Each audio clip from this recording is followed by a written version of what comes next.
সপ্তমী তৎপুরুষ সমাস।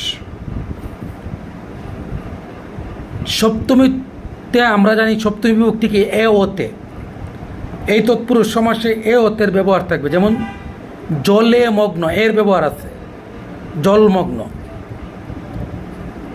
দিবা নিন্দা, দিবার নিন্দা র আছে, এ ও দিবাই নিন্দা ও আছে। কবি শ্রেষ্ঠ, কবিদের মধ্যে শ্রেষ্ঠ এ আছে। বাক্সবন্দি, বাক্সে বন্দি একার আছে।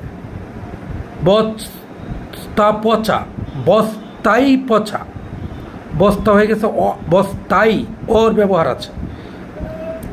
রাত কানা, রাতে কানা এর ব্যবহার আছে। ভুজন পটু, ভুজনে পটু এর ব্যবহার আছে। অর্থাৎ যখন শব্দে এ ওতে থাকবে তখন বুঝে নিতে হবে এটা সপ্তমী তৎপুরুষ সমাস।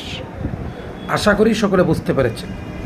আমাদের বিভক্তি দিয়ে আমাদের সমাস হলো 6টি। প্রথমা বিভক্তির দরকার নেই, বাকি 6টি আমরা আলোচনা করেছি। আমরা তারপর আরও 2টি সমাস আছে, ওই জিনিসগুলো নিয়ে আলোচনা করব। ধন্যবাদ সবাইকে।